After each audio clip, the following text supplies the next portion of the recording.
오늘 함께 묵상할 말씀은 베드로전서 4장 1절에서 11절까지의 말씀입니다.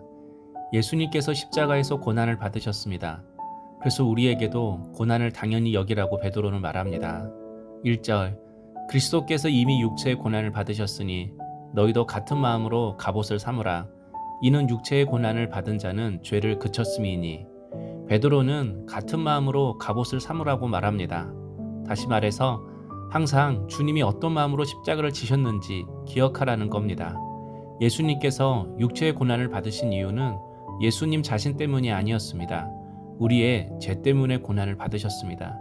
그래서 우리가 죄 용서를 받고 죄에서 자유케 되었습니다. 그래서 베드로가 육체의 고난을 받는 자는 죄를 그쳤음이니라 라고 말합니다. 주님처럼 주님이 주신 십자가 지고 살아갈 때에 더 이상 죄에 사로잡혀 살지 않는다는 겁니다. 주를 위해 고난받는 삶을 선택할 때 성령께서 우리를 이끌어 가신다는 겁니다. 그래서 2절, 그 후로는 다시 사람의 정욕을 따르지 않고 하나님의 뜻을 따라 육체의 남은 때를 살게 하려 함이라.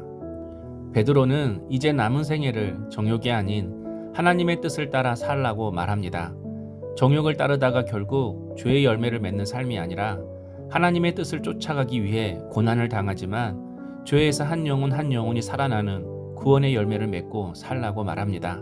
그래서 3절, 너희가 음란과 정욕과 술취함과 방탕과 향락과 무법한 우상 숭배를 하여 이방인의 뜻을 따라 행한 것은 지나간 때로 족하도다. 베드로는 하나님의 뜻이 아닌 세상의 뜻, 세상의 쾌락을 따라 살아가는 정욕적인 삶에서 우리를 끊어내기 위해 하나님께서 고난을 허락하신다고 말합니다. 그래서 고난은 우리를 죄에서 돌이키시려는 하나님의 계획하심입니다. 나를 세상의 욕심에서 떠나 하나님의 뜻대로 살게 하시려는 하나님의 또 다른 인도하심입니다.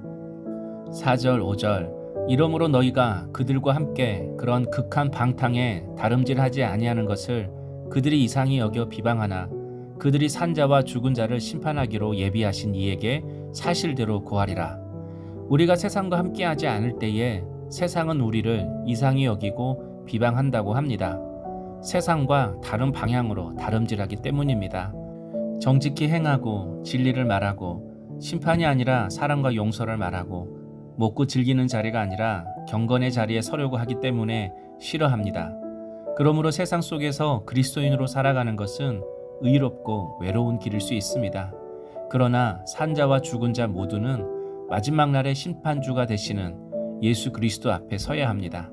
세상의 판단과 주변 사람들의 평가에 흔들리지 않고 굳건한 믿음으로 살기 위해서는 세상을 심판하시는 하나님 앞에 사는 것이 가장 복된 삶입니다. 7절, 만물의 마지막이 가까이 왔으니 그러므로 너희는 정신을 차리고 근신하여 기도하라. 무엇보다 뜨겁게 서로 사랑할지니 사랑은 허다한 죄를 덮느니라. 베드로는 마지막 때가 가까이 왔다고 말합니다. 아직 주님은 오시지 않았지만 그 때를 준비하며 살아가는 때라는 것입니다. 그런데 그 마지막 때에 더욱 근신하여 기도하라고 합니다. 고난을 이기는 방법이 기도이기 때문입니다. 혼탁한 세상 속에서 하나님의 뜻을 분별하는 방법이 기도이기 때문입니다. 연약한 자가 승리하며 사는 길도 기도이기 때문입니다. 그리고 베드로는 이런 힘든 삶 속에서도 결코 사랑하는 것을 놓치지 말라고 합니다. 성도의 삶이 사랑하는 삶이기 때문입니다. 베드로는 알다시피 주님을 3번이나 부인하고 주를 떠난 사람이었습니다. 그러나 그런 베드로를 예수님이 용서하셨습니다. 베드로에게 찾아와 주셨고 제자로 받아주셨고 사람을 낚는 어부로 세워주셨습니다. 베드로가 예수님의 사랑과 용서를 경험한 것입니다. 그런 그가 누구를 정죄하겠습니까? 누구를 비난하겠습니까? 전에 베드로는 자기보다 예수님께 사랑받은 사람이 있으면 더 시기했고 자기보다 더 높은 자리에 오르려고 했던 제자들이 있었으면 그들을 질투했습니다. 그런 베드로가 이제는 사랑하는 사람, 용서하는 사람이 되었습니다. 낮은 자가 되었습니다. 마지막 때를 사는 방법은 이처럼 사랑하며 사는 것입니다. 시대가 바뀌고 세상이 혼란스럽고 또 앞으로 인공지능으로 인해 어떻게 변할 수 없지만 여전히 그리스도인의 삶의 방식은 사랑입니다. 오늘도 자신의 자리에서 사랑을 베풀며 살아가는 우리 물된 동산의 모든 성도님 되시길 소망합니다. 오늘 큐티인 간증입니다. 아빠의 무능함 때문에 이혼한 친정어머니가 딸을 데리고 돈 많은 아버지와 재혼했다고 합니다. 그런데 재혼한 아버지가 일찍 돌아가시자 낮에는 출근하고 밤에는 유흥업소를 하는 아들의 일을 도우며 어머니가 생계를 꾸렸다고 합니다. 신앙을 가지신 엄마였지만 세상 성공을 위해 돈 되는 일은 뭐든지 했다고 합니다.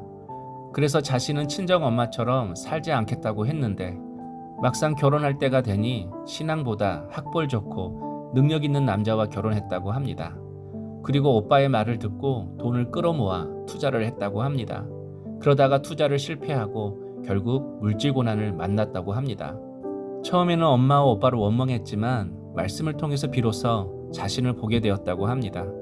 누구의 탓도 아니라 종욕을 쫓아 살아가던 자신의 모습을 본 것입니다.